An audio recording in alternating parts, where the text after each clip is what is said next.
podcast from Press Express about news and newsmakers from India, Bangladesh, and beyond. We bring you an in depth look at the top stories that are making headlines. I'm Tulika, your host from Delhi. Now, Bangladesh is on track to become the 25th largest economy of the world by 2035. This is according to a recent report by the Center of Economics and Business Research. Even last year, the United Nations ranked Bangladesh ahead of India, Pakistan, Sri Lanka, and Nepal in South Asia in terms of Human Development Index. So, progress in both human development and economy has been resilient despite the global challenges faced during the COVID-19 pandemic, the Russia-Ukraine war, and more recently, the Israel-Palestine conflict. So, what's keeping Bangladesh on the fast track to growth? To talk more about this, I have three amazing guests joining me today from India and Bangladesh. First up, I'd like to introduce Dr. Shahadat Hossain Siddiquee. He's from the Department of Economics at Dhaka University. Welcome, sir. Nice to be here. Thank you. Thank you. Well, thank you for joining us. I'd also like to introduce Nilanjan Banik. He is a professor at the Mahindra University and he's an expert in international economics. Thank you so much for joining us, sir. It's a pleasure, Tulika. Thanks for having me over here. Also joining me is Mr. Amal Sarkar. He's a senior journalist, the executive editor of The Wall, and a Bangladesh expert. Thank you for joining us today, sir. Thank you. Thank you. Good evening to everybody. Well, thank you. And on that note, I'll dive right into the subject. My first question is to you, sir, Dr. Shahadat, and I want to ask you I'll quote some figures. For the first time since the Ukraine war, the banks in Bangladesh have increased the value of the taka against the US dollar. And adding to this, Bangladesh has recorded its highest monthly inward remittances in 4 months, which is almost $2 billion. What do these developments mean to you? Thank you, Tulika. I should first start with the concept that how Bangladesh actually faced the challenges of the global crisis. Actually, it arose from the COVID-19, then followed by the war. So, from that sense, actually, if we start from that, since 2010, Bangladesh was doing great in terms of GDP growth. If you have a look at Bangladesh reached 8.15% just before the COVID-19 fiscal year 2019. So that was the Yes. highest in the last few decades. So it was a great achievement. And before the loan, right now the loan taken from the IMF, it was the year of 2012 when Bangladesh took the last loan from the IMF. So that was actually the period Bangladesh faced the same crisis, actually foreign reserve crisis and inflation, such kind of challenges too. But over the last 12 years, Bangladesh did act in terms of a human development index. That means Yes. improvements in health, In fact, sorry to even cut in. GDP growth. I also want to bring in the fact that Bangladesh continue to have higher per capita GDP, even more than India till about Yeah, 2022. If I'm, yes, right. Uh, please uh, carry on. Exactly. So that was a great achievement. But Bangladesh started facing the struggle actually last 18 to 20 months. So the only case is the foreign currency because 80 to 84% of RMG export declined at the first few months from the January to March, April. Then actually it shows the growth and it means that Bangladesh is resilient in terms of exporting the RMG sectors. However, from the if we look at the figure, actual figure from the fiscal year 23 and fiscal year 24, that means 22 23 to 23 24, July to September, if we consider, then we show that trade balance was 7.6 billion and it declined. If we consider the current fiscal year from July to September, it is now 1.8. No, I'm So sorry, I'm it's going to three pick your times. brains again on trade deficit later on. But for now, if we talk about the Okay. dollar pricing and how it's been slashed Actually, against Tata. Yes, actually, this is the facts because if it is widened, trade account widened, financial account actually deficit increases, and all this that is associated and linked with the how Bangladesh now the price of taka increases against the dollar because this is the remittance. Actually, right now the remittance inflows in the last month contributed Hmm. huge. For example, if we consider July to September, that was only five. Yes. That means in a single month, it is 2 billion. So it indicates a Hmm. huge amount of remittance flow just in a single month. So in that sense, current account, which was negative in the last fiscal year, July to September, but it is now positive. So it's a Okay. great indication that the three of the balances became negative. Now one of the balances becomes positive. So if it continues, that means it's a positive. Macroeconomic factors basically, if sometimes panic Hmm. happens, then it works roughly. So if you see there may be drastic something, then it works very swiftly. So from that sense, it indicates a positive sense. In that sense, actually, it started to from that balance, actually overall balance scenario, we can say current account balance, it was negative right now and it is positive around Okay. $1 billion. So this is an indication that we are doing better and expecting to do better despite the election challenges ahead of Okay. the time. Well said. I also want to ask you that there has been this wave of disinformation, if I can say, about the fact that the value of the currency is depreciating or devaluing. Does this say anything against that?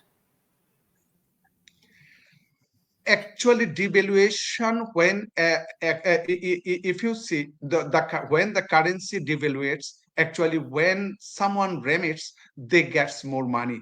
In Hmm. that sense, Bangladesh, you know that Bangladesh bank has introduced 2.5%, and a bank can also provide Yes. 2.5% additional 2.5% plus the devaluations of currencies. So Hmm.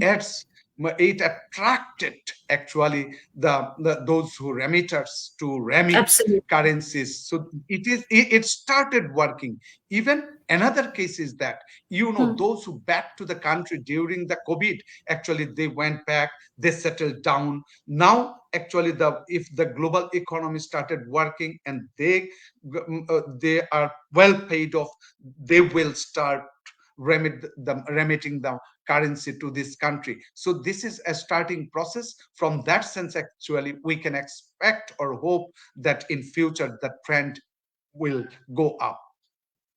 Okay. I would also like to ask you to help explain this concern that this might impact liquidity in the interbank forex markets, and there has been some concern about, this could be counterproductive to forex reserves, which are plummeting every month. Can you address how this is perhaps a wrong concern? Actually, the foreign currency market, if you have a look at the foreign currency market, then Bangladesh Bank, you know, that injected huge amount of currencies in the market because it was an imbalance, huge Hmm. demand for currency. After, for example, if you have a look at the import figure, just last year, 3 months, and this year, July to September, then Absolutely. actually it increases, a dramatic increases. So in that sense, huge amount of dollar demanded by, but from Absolutely. in order to make the stable market, make the market stable, actually Bangladesh Bank injected huge amount of dollar. Despite that, it was not working. So a panic actually crisis, it may increase up to the 150 BDT per dollar. So that was actually working in the market rather than. But if you say when as per the suggestions from the IMF, you know that Bangladesh Bank is trying to introduce a single currency, right? So when they are trying to adjust slowly and steady, then actually the Hmm. rate at which it was changes in the past, it is not changing so much right now. It means that we are basically approaching towards the stable equilibrium, and unified exchange rate would be established through the demand and supply of currencies. So if I can say how Bangladesh can expect such kind of stability, because if you look at the data of export, actually from the last 3 months to 3 months, year on year basis, we can say export increases 9.8%. At the same time, if you have a look at the figure of the import, just it's an imbalance of the 14.7 billion and 12, about around 13 billion, just 1 billion. In that case, if remitters remit huge amount of remittance, that makes the current account more positive in the time ahead, because if Bangladesh can sustain its export growth in the market, and it is also indicates that if you have a look at the European RMG market, the export that RMG exports to the European market and RMG exports to the US market.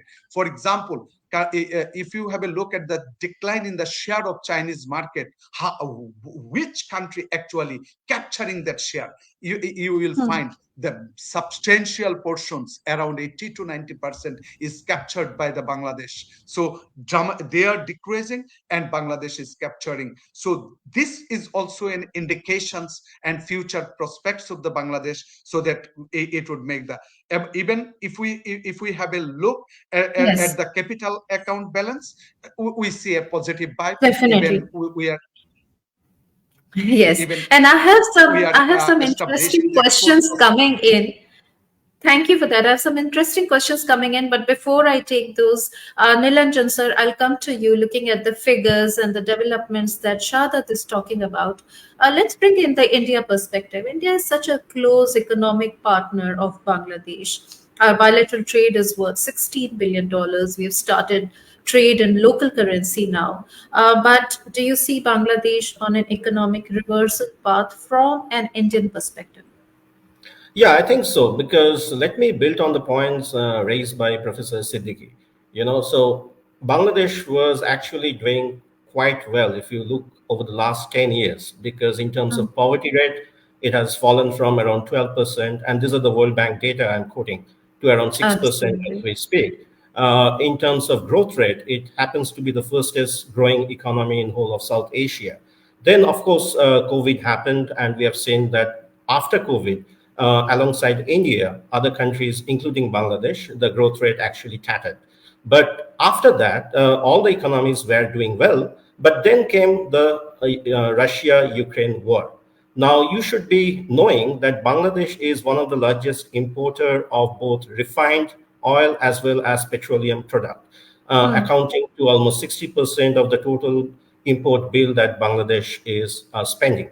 Now, when that happened, and as you know that soon after the Russia-Ukraine war broke, the first thing which happened was the higher increase in price of wheat and rice. Now, Absolutely. Bangladesh is also one of the largest importer of wheat. So what happened was, of course, it is going to dent your current account deficit, because you are importing a product where the price is increasing, not because of something happening in the domestic economy, but what we call as an economist an exogenous factor.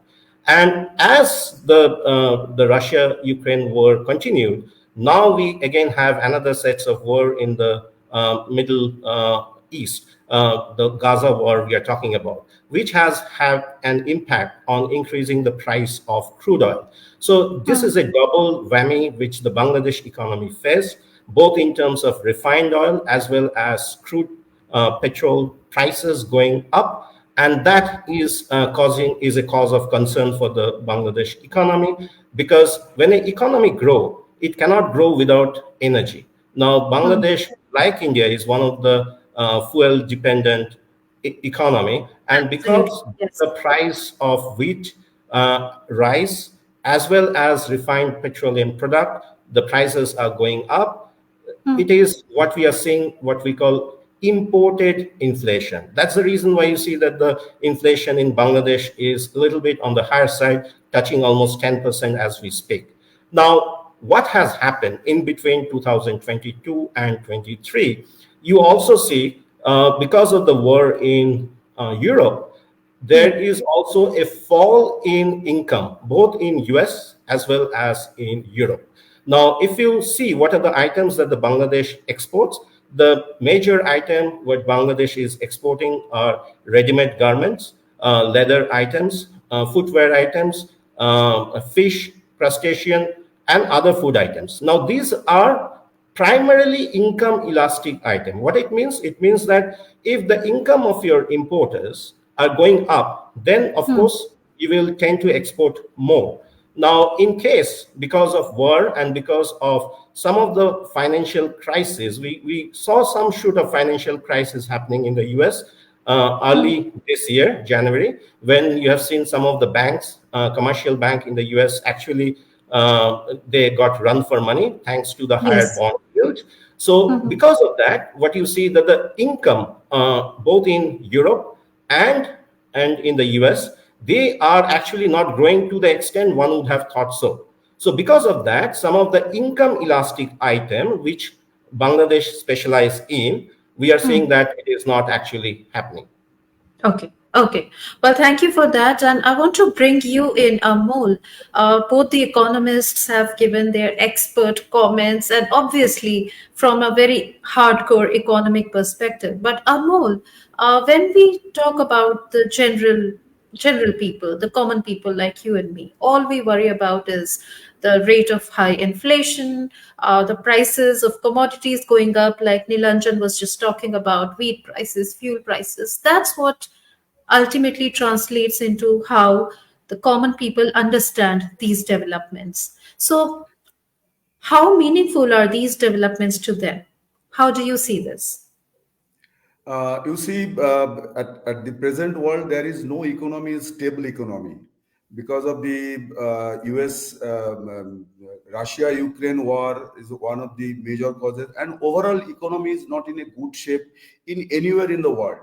The Yes. Bangladesh, the country like Bangladesh, I think they perform far better than any other country, and that is the major achievement of the leadership of the country. And I must say that the Yes. recent added infrastructures now are working and in favor of the domestic economy. You see, there is a very good similarities between India and present Bangladesh economy, that both the country, both the leaders in the country, they are concentrate on major infrastructure development in last 15 years. I must say last 15-20 years, India major program is was the Look East policy of the UPA government, and which is Yes. now the Look Act East of the Modi Axis. government. In both Yes. the government, they actually concentrate on major infrastructure development. Equally in Bangladesh, the Podda Setu, the metro rail in Dhaka, the Kornofuli tunnel in Chattogram, all these added new boosting economy for Yes. the New future. dimensions basically to the way economy is boosting in these areas.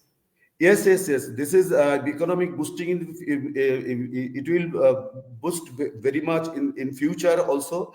But what I am say, I like to share a major concern also, that I am concerned about the domestic politics, the national assembly or parliament election is coming. Uh, you see, every development economy needs the stable government and stable governance and stable politics. Political unrest will harm the economy most. Yeah. At present in Dhaka, in Bangladesh, they are experiencing Oborod, which is in Bangla, in Hortal is in Hindi, or it's called Bond. Strikes, Yes. whatever you say, Strikes, the protests. unstable situations in the country, it harms the people most, I think, not the economy. The day-to-day Okay. life is very became very Okay. challenging in Bangladesh due to the Yes. present political situations. And Great. And uh, we have, sorry, please complete. No, that I want to share that if the major opposition party will again boycott the election, then it will go against the interest of the state and of the country, not against the interest of the ruling party or any party, because Absolutely. And there's definitely an economic impact as well. political stability is more important, and opposition parties should have play their positive role, positive contribution in this juncture of economy. That their role should not be recognized as the destroying economy. This is, Hmm. I must say that. That's why I am little worried about the future of Bangladesh. This much I can tell you some now. Further, I can add after the Okay. co-speaker share their I'm views. sure, because of the optimistic viewpoint about economy that both our experts are giving here, I'm sure we will pick this again. But I have some questions coming in, and there is a recent one from Zara Khan, who is asking how significant is this decrease in the value of dollar against taka in the context of the recent currency fluctuations. Dr. Shahadat, would you like to take this? How significant is the decrease in the context of recent currency fluctuations? Basically, yeah, we discussed about the facts that volatility basically associated with the uncertainty. That means Mhm. when we teach macroeconomics, that we actually we know about the business cycles. So business Yes. cycles basically where some uncertainty. That means uncertainty works when we will get out of this. That means or the rightly addressed the political context and the Hmm. exogenous factors that the that was also mentioned by my colleagues, that the global war, European war, now Hamas. Um, Yes. so all these facts basically associated with such kind of fluctuations. Now, Okay. if you want to say how significant it is, that means in the context of, that means whether significant means whether it helps to grow the export, whether it helps to decrease the imports. That means in which way actually we measure. Basically, you come to the right point. When we see the export devaluations of currency, we know that it helps the exporters, helps to export Hmm. grow. That means despite the recessions or economic downturn during the COVID time, actually, but Bangladesh RMG export moved. That means this is linked with the at the recovery time. That means it is linked with the income elasticity. That means when your income increases at a 1%, Hmm. it if you if demand, that means import demand increases by more than 1 percentage point, it means that elastic demand. That means Bangladesh, the things that Bangladesh export, all these are income elastics. That means is the global economy works well, that means we can export more. Okay. It is linked with their economy as well as the devaluations, but we Okay. import less import. This is not because of the devaluation, this is also because of the high import cost, because of the inflations in their country as well Okay. as the devaluations of our currency. So actually we consider about the net, what is the net effect. Net Okay. effect now rightly working here for So, Bangladesh. yes. So, at the right point of time and quite significant. Nilanjan, I want to quickly bring in India here. And there is a question from Shafetul M. Islam. Should Bangladesh get the chance about Taka and Rupee directly playing the role in import and export business? And Nilanjan, do you want to talk about the local currency trade between India and Bangladesh in Taka and Rupee and how it's directly playing a role here? Yeah, so the problem here is both Bangladesh and India, they are actually small economy in the perspective of world trade. Now, when you are Hmm. dealing with two small economies, the point that you should be keeping in mind that the demand for your rupee or for that matter your taka is Hmm. limited. So no matter how much you want to do that, I think Hmm. as we speak, around 10% they have agreed to do in the local currency. But beyond Yes. that, what happens is you will keep on accumulating either taka or, for that matter, rupee without being able to use it. The only way to use Okay. it is you have some green investment coming either from Bangladesh to India or from India to Bangladesh. A green investment means basically companies like Reliance or Adani's, they're building some factories, they're using that Dhaka, which they're actually getting through this two-way trade to build all those things. But again, for things like that, it is also limited. I just want to bring in another point because the question was asked about the fluctuation of the Bangladesh taka. You should also remember that over the last 1 year, Indian rupee has actually depreciated by around 12%. For Bangladesh, it is around 22%. Now, one thing you should be keeping in mind, and that's a good point, which is you see that Bangladesh is investing quite a bit in terms of building roads, ports, and infrastructure. I was in Dhaka last February, and I could see the amount of investment which is happening in terms of building the infrastructure. Now, when you are building the infrastructure, because most part of this investment is coming from Japan or China, of course, there is a necessity for dollar, because you are actually, the economy is getting dated. Now, the good point is there is also a multiplier effect of building all these roads, ports, and infrastructure, because they are actually creating jobs, they are creating income, and in the long term, it is also going to reduce the cost of doing business, which is a good thing. The not so good thing, and the implication of that, what we are seeing in terms of the currency fluctuation, is in the short run, you see an excess demand for dollar, which is perhaps explaining the fall in the value of Bangladesh taka that we are seeing at this point of time. Right, right. Very well noted. And Bangladesh is on its path to move out of the LDC status completely and become a developing country by 2026. So, rightly said that in the long term, there is a lot of good economic growth and stability that we are waiting for. In the short term, a word of caution for some kinds of instability. Nilanjan, I also want to ask you about India and the economic lessons to be shared with our regional neighbors. India is in a quite sweet spot when it comes to economy. And I want to quote the figure that from the World Economic League table, India is set to become the world's third largest economy by 2030. Trade deficit has already shown considerable decline this year, more than 37%. Are there any macro lessons that can be shared with our regional neighbors? Yes, certainly yes, because you see, both India and Bangladesh, this is a highly populous country. What it means, the size of the domestic economy is quite huge. And something that you are seeing in the context of Indian economy is we have gone for digitization of financial transaction. What it means that some of the smaller traders, all the owner of small businesses, they are now actually doing trade through things like GPay or PhonePay, or basically you are actually building the credit rating for the small businessmen, small vendors, small people who are rural workers who are outside the domain of formal credit system.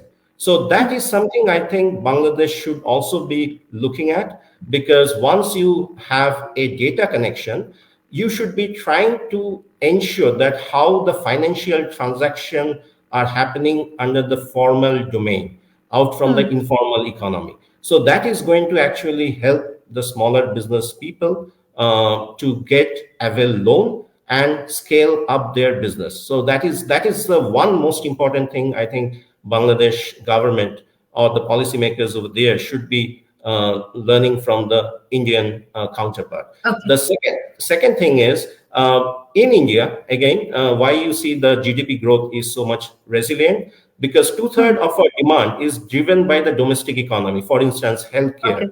education, tourism. So Bangladesh also can actually follow that route, in the sense that they should give emphasis on education, healthcare, tourism, so that the money actually get revolved within the domestic economy without having to depend upon the Okay. foreign companies.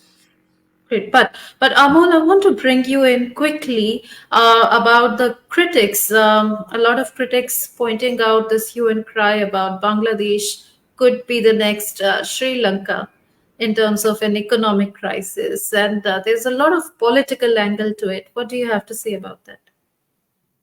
No, I don't think that would be happening in case of Bangladesh. There is both economy are completely different economy, and so far Bangladesh enjoy the stable economy what we experienced from India. In Sri Lanka, there is a massive people unrest, which is absent in Bangladesh till now. So I don't think that these concern are any base at least. Totally, it's a politically motivated campaign against Bangladesh present government, because there is a international rivalry also that Bangladesh is going Hmm. faster. That's why Yeah. there must have some, maybe there is a planned campaign against the Bangladesh that it would be the next Sri Lanka. But at the same time, I must say that Bangladesh should be aware about the China, because the China's date trap policy, it's a policy, Hmm. I must say, that their foreign policy, the part of their foreign policy to capture the global market, uh, to put the date trap, put the country into the date trap. What is experiencing in Pakistan, Nepal, Sri Lanka. Hmm. I think the Sheikh Hasina government will keep it in mind that they should not go for the China when a neighbor, good neighbor, Dada country Hmm. like India is a neighboring big country, so should not be any requirement for Okay. the Bangladesh government to have a get into the date trap of China. That Okay. is my And uh, like you rightly pointed out earlier, I mean, there is absolutely no comparison when it comes to Sri Lanka or Nepal or Pakistan, which are in such a, a much worse state of economic crisis. Bangladesh cannot be compared to that. And in fact, Pakistan's former Prime Minister Nawaz Sharif, when he returned to Pakistan last month, in his first speech at a rally in Lahore, he actually mentioned that Bangladesh is in so much better economic condition than Pakistan itself, and coming from Pakistan. But I have a lot of exciting comments and questions coming in, and I'll have to take it to you, Dr. Shahadat. There is one question from Akif Khan who is asking about external factors. Are there any external factors such as global economic conditions or policies that could have influenced this surge in remittances?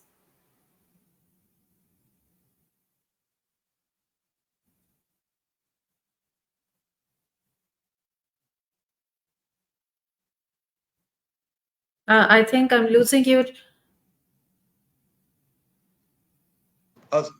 Sorry. Am I audible? Okay. You're So audible now. I come to the concern about the remittance. For example, if you say remittance only, so remittance actually it depends on whether you can export more leather. That means you can send more labor to other countries, or the way actually we send people for working outside Hmm. the country. One is skilled, another one is semi-skilled, unskilled. So there are different scenarios. Actually, it based on the contracts between the governments. Even if you can go abroad, stay there, get job, but if government of other country imposes any kind of restrictions, because it Hmm. it is usually don't come at an easy way, because we don't have such kind of relationship.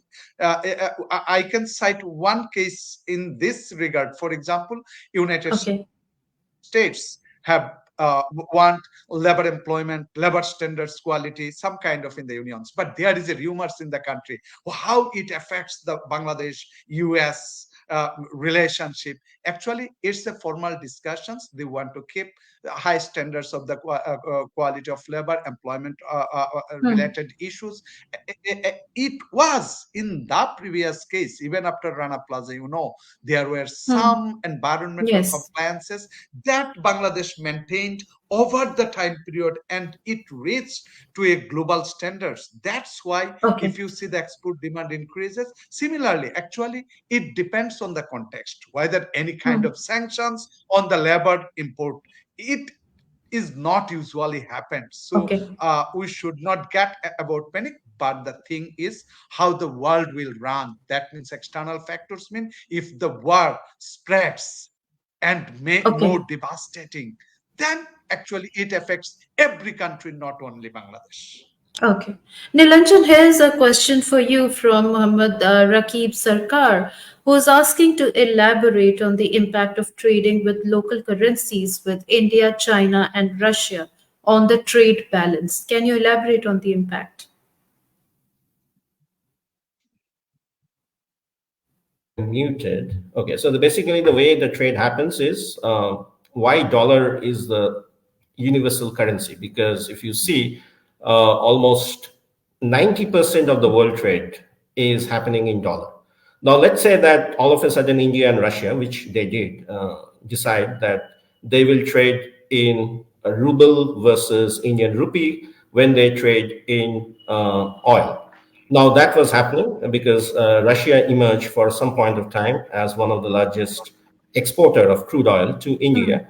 But what was also happening is because Indians were paying in Indian rupee, there was a huge accumulation of Indian rupee in the Russian banks. Now, the Russia also have to spend this. The only way they can spend this is you also start buying Indian items. Now, there is a limit to which you can buy Indian items. Now, if you was Absolutely. also want to trade with other countries, no country in the world, because as I mentioned earlier in my comments, both Bangladesh and India, their currency use in among other countries are also limited. So beyond a point, Russia actually insisted that we should be trading with Russia either in Chinese yuan or in UAE dirham, United Arab Emirates dirham, which will have some more acceptability as opposed to the currency what India and Bangladesh commands in the international market. So to cut the long story short, as and when the economy grow, the demand for that particular country's currency is also going to grow, but in tandem with the world expansion of that particular country's trade. And now the good thing about both India and Bangladesh is both the countries are growing fast, but we have not reached to that level where we can actually start commanding that the trade will happen in the local currency. And precisely Okay. because of that, although India and Bangladesh want to do trade in local currency, we have not actually crossed even 10% of the total trade which is happening between India and Bangladesh. Okay. Okay.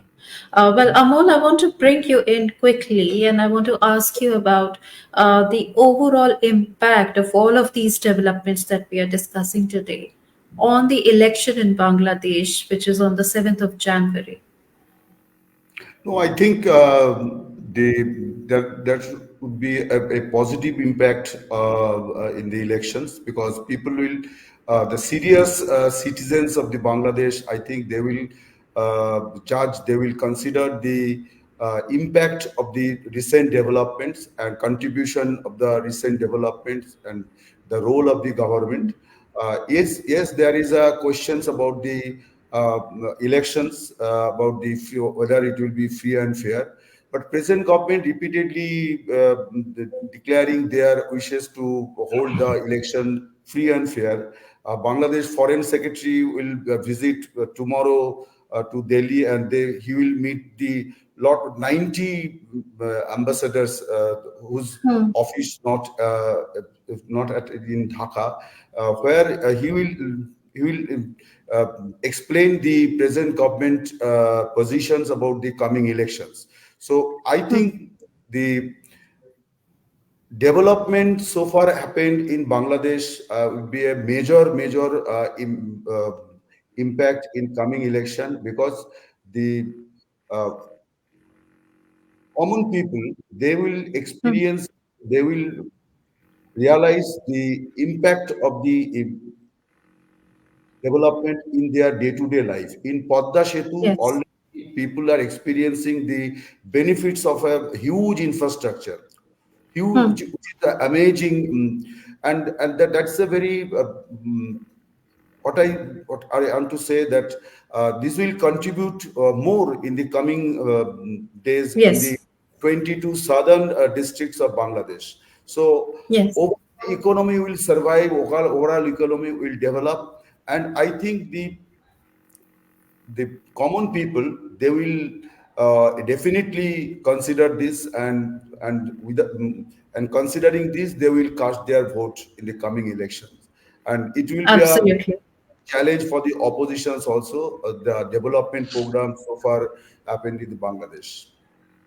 Which is right. And according to a comment in response to your answer from Fahmed Swapon is about how spread of disinformation regarding dollar price increase was ripe in Bangladesh. How might this decline impact an upcoming election? I think you've already answered it. But Dr. Shahadat, coming to you, sir, there's a question from Mahfouz Rahman who's asking how does the current trade deficit compared to previous periods, and what role have these proactive policies played in the trend?